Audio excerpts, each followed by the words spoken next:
Hello again everybody, and a very warm welcome back to the channel. Today we continue our ATR tutorial series for Microsoft Flight Simulator with our flight to Manchester out from Belfast Aldergrove. I hope you found the other videos really useful so far.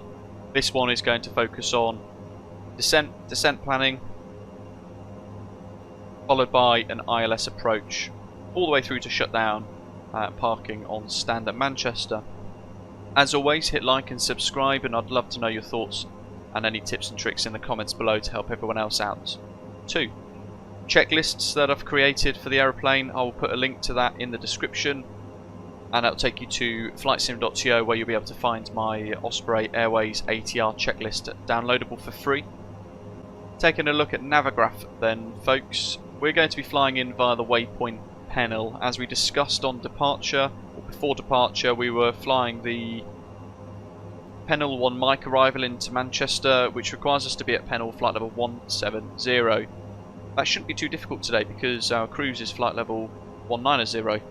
MACUX wouldn't necessarily be a suitable arrival for us because of the high altitudes for that airway, so therefore we select something that's a little bit different, and PENIL is actually the more appropriate one, or you could use Mallard as well, joining that star from flight level 170. Heading into the Wallasey VOR, we can tune that VOR if we wish. There's a speed restriction of 250 knots maximum for Wallasey. That's not difficult to achieve in this aeroplane. We would tend to be flying this 230 or so knots roughly in the descent, passing Wallasey no doubt, and then at Mersey max 230 knots at flight level 70. From there with Manchester you would expect vectors. Other airports might have a nice linked route all the way to the ILS approach, but this one doesn't, which is why we're using it today. On the left hand side of the screen you can see the weather currently in Manchester, showing winds are variable at 3 knots, all the 9s, no cloud detected, temperature is 9 degrees Celsius, dew point plus 3 degrees Celsius, and the QNH 1016.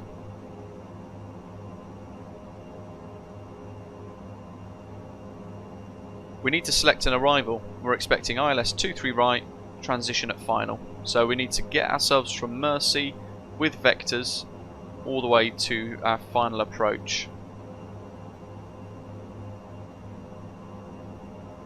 If we're flying a Cat 2 or 3 ILS, we will use the rad out for a decision height,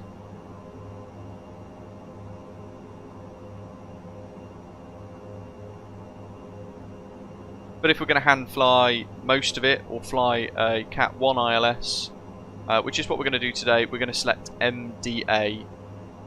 449 isn't an option, so we never round down, we're going to round up to the nearest value.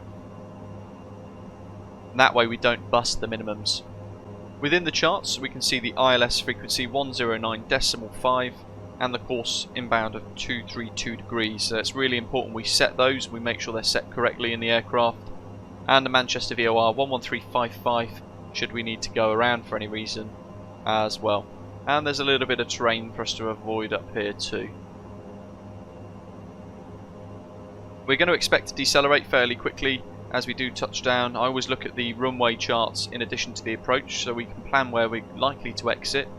So touching down on runway 23 right, we could probably use reverse props or just a little bit of braking, to be fair, to vacate down at Bravo Delta, unless we can come off at Papa 1. With that in mind, we are closing in on the Isle of Man quite quickly. We need to make sure we've got those frequencies tuned in. So we're going to go ILS 109.5, 1095, enter. VOR 2 or ILS 2 1095. We're going to tune in anything else that might help us as well. So Manchester 11355.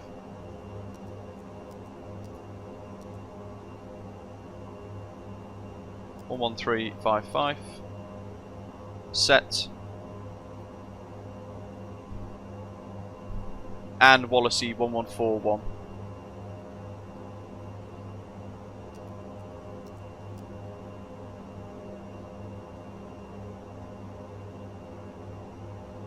To have them displayed and active, giving you a countdown, as you can see VOR2 now for Wallasey is active. All you need to do is look down to the pedestal and press bearing 1 and 2 to bring those two options for ILS VOR 1 and 2 up onto your nav display. When we reach Mersey, even though we cleared that discontinuity, you can leave that discontinuity in that we had originally. Because it's technically a vectors element of the flight plan, the discontinuity should be there, but I know a lot of you guys like to clear it and kind of connect it up a little bit. At least then it gives you a visual reference of roughly where you need to vector. One thing to bear in mind is it might end up vectoring you a little bit too tight, so do use your judgment as you fly along, because we'll be leaving Mersey in heading mode for this. On that note, as you're flying along, like in the 737 and the CRJ, always make sure that heading bug is aligned with your direction of travel at all times. When we mentioned minimums a moment ago, depending on the approach we're doing, if it's Cat 1, Cat 2, ILS or an RMP approach, we're going to select DH or MDA accordingly. Now with this aeroplane, one thing they have modelled is this. So if I set MDA, you can see now as we're setting that, it all begins to flash with MDA and DH. What that is doing is telling us that there is a mismatch between the mode selected between the captain and the first officer, because the first officer's side is still shown to DH. To clear it, click it, and it will set both to MDA accordingly and clear that little warning that it gives you. With the short routes, like we're doing today, a lot of the arrival preparation will happen in the climb, because there'll be a very short window in cruise where we'll be able to get all of this sorted. So already now we're thinking about getting that destination weather, making sure we know the runway in use, we've got all of our arrivals and the data for it all set and cross-checked accordingly, and that we made sure that the nav data matches the star and the approach that we expect to use. Radios are set. When we do actually start to commence the descent, if we're going through cloud, we might want to make sure that the icing systems are on as well, so we're going to set the icing and the ice and anti-ice systems as required. And if we want to set that manual landing elevation, we can do so by selecting manual and selecting the relevant elevation of the airport we're operating to. But you can leave it in automatic as well, that's fine. One thing to be really careful of as we begin to think about the approach are the limitation speeds for flap and gear extension. So we can see here, landing gear extension maximum is 185 knots. And the flap extension speeds, 185 knots for takeoff or approach, flap setting which is flap 15, and we need to then bring the speed down to a maximum of 150 knots before we select landing flap 30. A little reminder, it is a very short hop.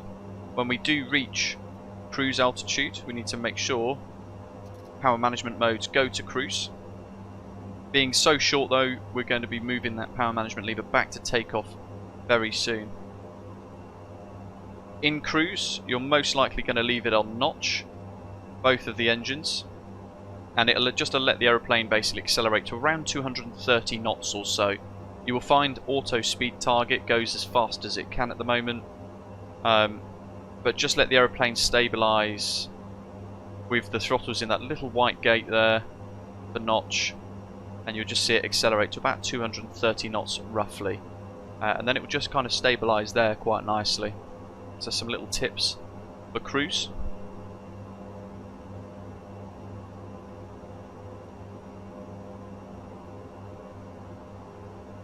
Slight change in heading, so we're going to make sure we push to sync again. And don't trust the top of descent marker either. We're cruising at flight level 190 for example.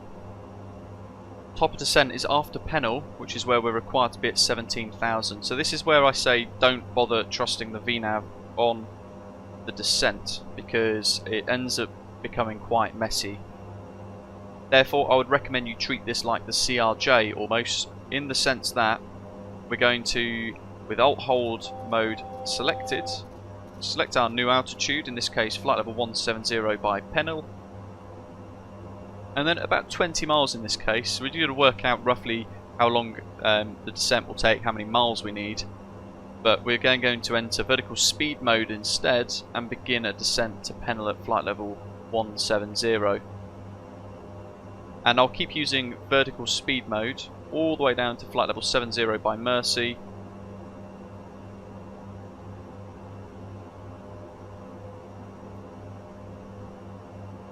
Because I find that it works a lot better.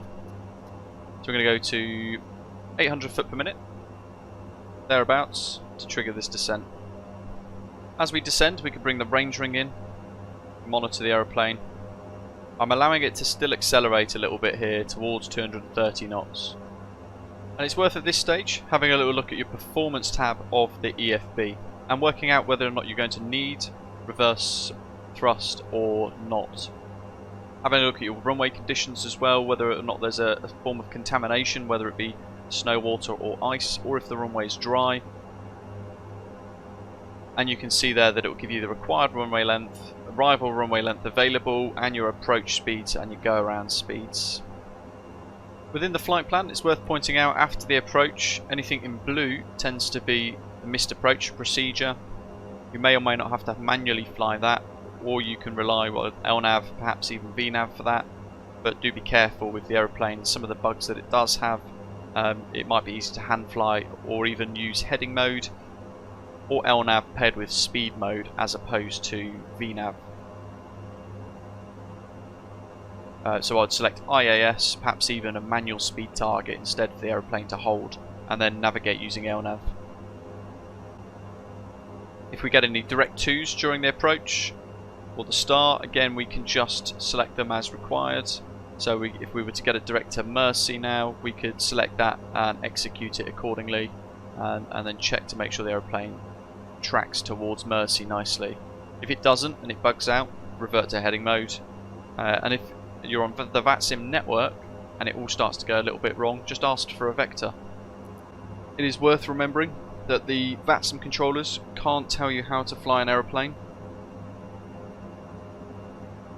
They assume that you already know how to operate most of its features and functions, but also know how to aviate should stuff go wrong. Crossing PENIL at 17,000 or flight level 170, we're then going to set our new descent target, which is Mercy at 7,000, go back to vertical speed mode and try to set at an appropriate vertical speed to achieve that. Again, I try not to use VNAV for descent because it just seems incredibly messy and unreliable.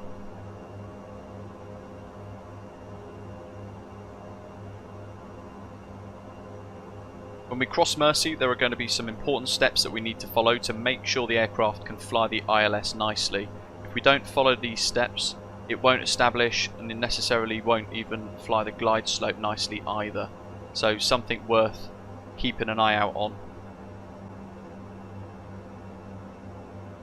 We're going to bring the power management mode back to takeoff. And remember, there is no auto throttle.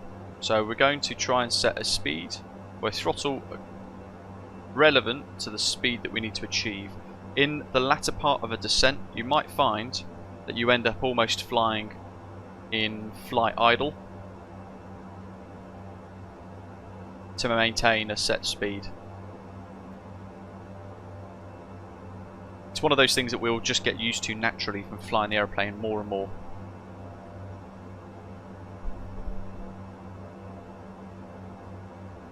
Those of you who fly the CRJ, you'll be more than familiar with throttle management anyway. In that case, same for the BA146 pilots amongst you all.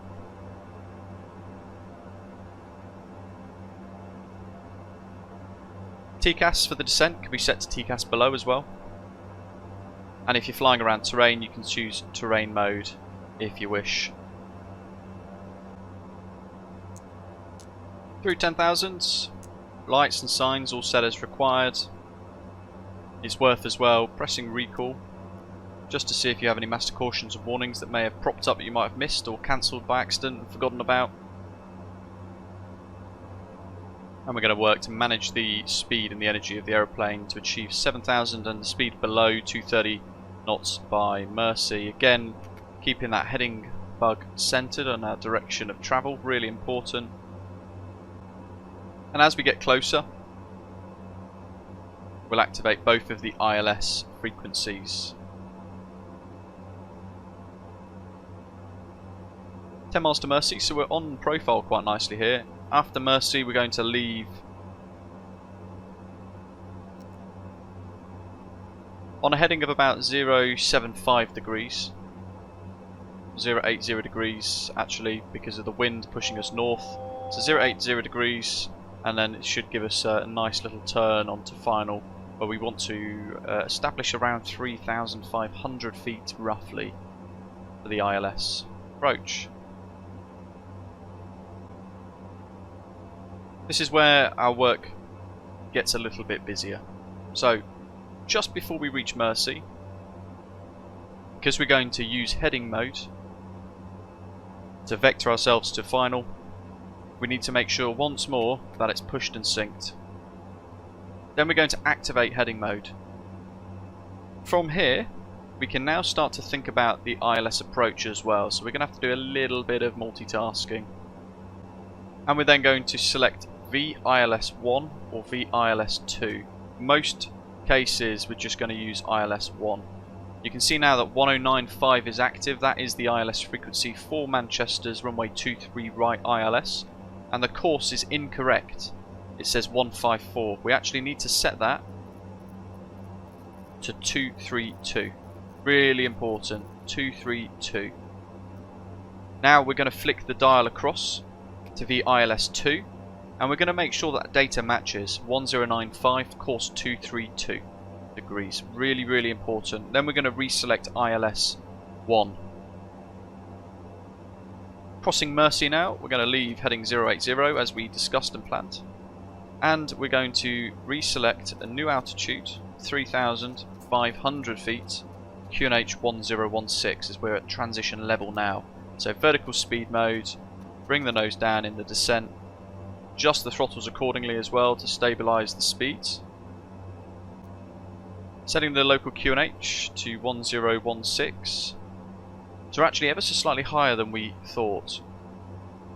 If the QNH was 1006 and we're going from standard pressure to that new QNH, which is a lot lower than 1013, high to low, down you go is the rule that you want to remember. So we're actually lower than we realise. When we do finally go to local pressure, we will lose a little bit of altitude.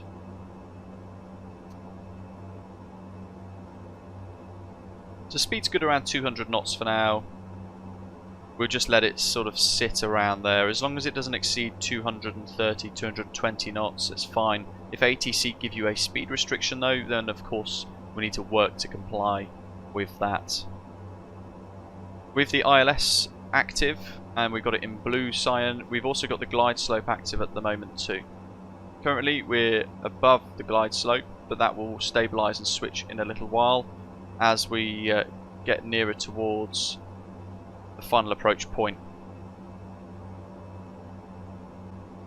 We've got a 15 knot wind to the north. It's kind of pushing us away from the airfield. It's giving us this nice wide turn. I'm not following this very sharp LNAV path where we did clear that discontinuity and it connected the two, because as you can see it gives us a very tight turn to final, and you don't want to intercept an ILS like that. You want to kind of come out and then intercept with a little bit of vectoring, no more than 30 degrees onto the ILS to establish nicely. We'll let that speed come off a little bit more down towards 180. Power management set to take off, pressure's set, frequencies are all set and checked. Overhead panel lights and signs all set as required. Condition levers both set to automatic parking brake is off. And we're going to do a recall to check for any warnings. Now, as we've got closer to the airport, the MCDU and the FMS have automatically reverted our auto speed target to approach. So it now knows that we are in the approach page or the phase of flight. So by clicking perf, it will bring up the approach page. We can see the QNH, the transition altitude, our speeds, and the approach speed is shown active in green with an option to deselect it if we wish.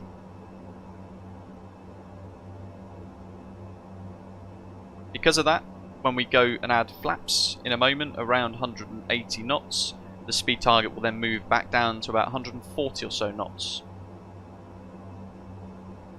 Do bear in mind as well, if you are flying on VATSIM, you've got to try and keep that speed up if you can, as long as you can, because you're going to have all of the airliners around you, say the A320s, the 737s and the bigger jets, all descending on you, who are unable to fly at the slow speeds that this aircraft, being a Category B aeroplane, can fly. We're going to come right 100 degrees. Winds increase 20 degrees to the north. 20 knots now to the north. But we're holding 200 knots quite nicely. Fairly turbulent. And you can actually see we're travelling in that direction, but the nose is pointing over there because of the winds. Bring that ranging in one more final time. ILSs are both active. Course is cross-checked and set. Coming around 140 degrees to head back towards the airport, making sure VILS1 is active. Keep mentioning it because if we don't, we accidentally move it away from a different mode, it might not establish, and we can actually then get the correct display shown underneath the artificial horizon as well on the display unit 1. By the way, the little B and the C, they increase the brightness and the contrasts of the displays. 200 degrees, I'm actually going to increase that to 210. That's going to give us our 30 degrees. Approach mode active because we can see the cyan needle moving. So that means the localizer is now active on our displays. We're about to cross through it, so we'll be proactive in getting the aeroplane set up now. 180-ish knots, if we can hold that, that'll be ideal. Lock has gone active and green, glide slopes cyan and armed ready. Flying at the slower speed gives us a little bit more time to make decisions. Glide slope's now gone green and active as we cross the glide slope, and we're managing the throttle all the way. So both the localizer and the glide slope are now active. We need to make sure the heading mode is pushed and synced.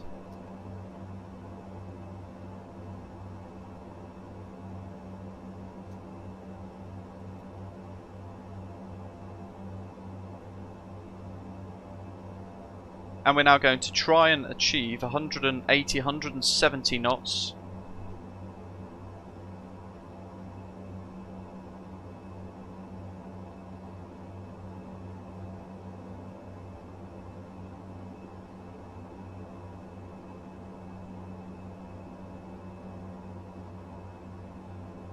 On the descent to allow us to add in flaps and gear. So through 185, flap 15. No more than that, otherwise we overstress the aircraft. We're now at 7 miles. We'll go gear down as well. Looking for gear down 3 green. Again, that's going to add drag to the aircraft, help decelerate down towards our final approach speeds. And we're looking at about 112 or so knots for this today.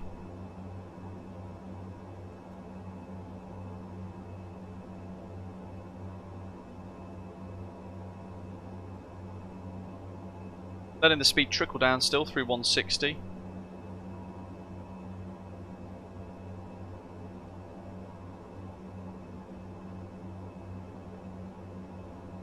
And with this aeroplane, we need to make sure that the yaw damper and the autopilot both come off by minimums.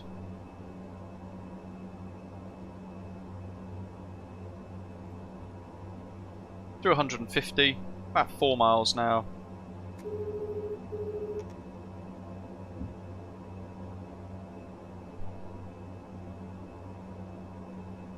Below 150 knots, we can then extend flaps to full. Flap 30, gear down 3 green, and flaps 30 set. Park brake is definitely off, happy days. And we're going to monitor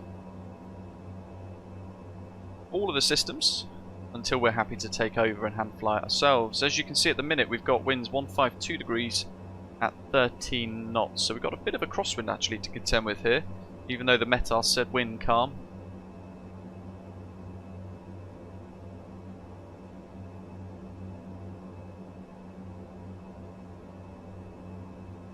So I'm actually keeping the speed up a little bit higher than where we want, in case it does veer around. So we're going for a little bit above, just above that speed bug there, that's where I'm holding it. And at this stage of flight, autopilot off, yaw damper disengaged, my controls. My throttle's the whole way through anyway.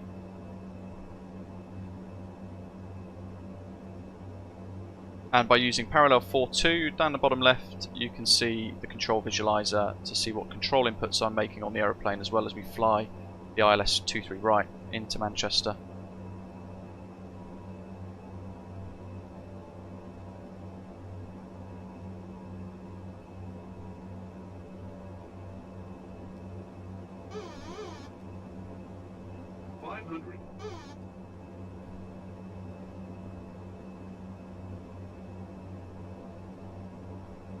We've swept round now to a slight tailwind, so that's why I'm quite happy I've got the extra bit of airspeed for the approach.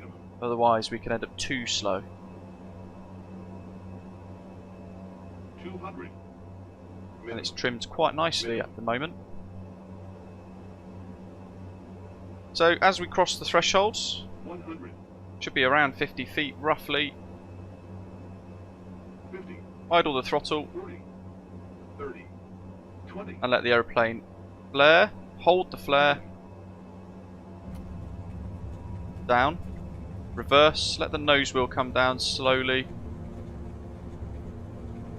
And if you want to use brakes as well, you can do so.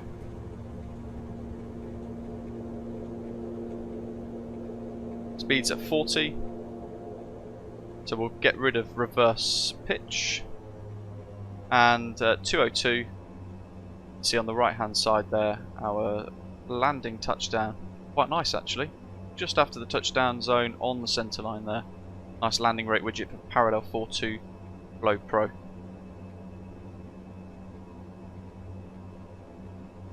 Vacating at the high speed exit, making sure the speed isn't above 50 knots. We can bring the flaps up, pop the selector mode back to FMS1 for the next pilot, bring the speed back as we cross the hold point on the exit, landing lights off, taxi lights on, strobe lights off.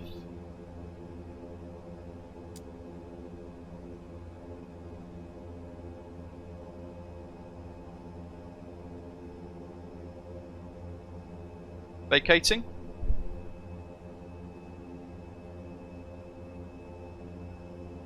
Idle gate has been pulled already.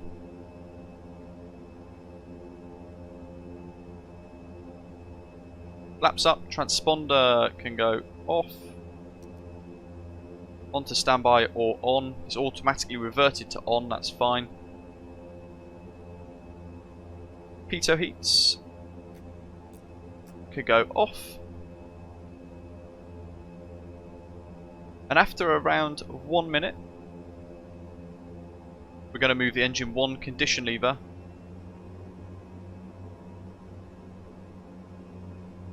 down to feather.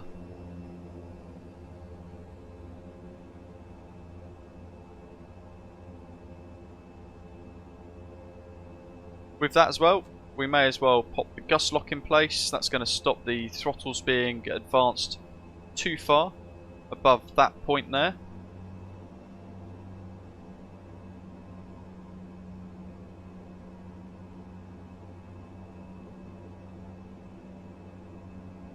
And then we can press the system page to look at the display unit 2, cycle it round through to the engine, secondary instrument page.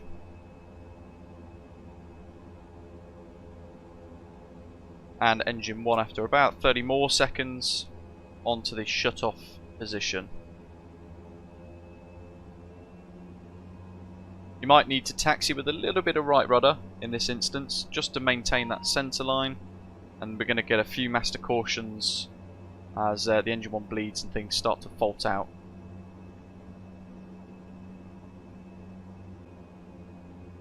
As you reach the gate that you're going to be parking at, pop the taxi lights off and follow whatever guidance, whether it be marshaller, VDGS or whatever else you're using to park.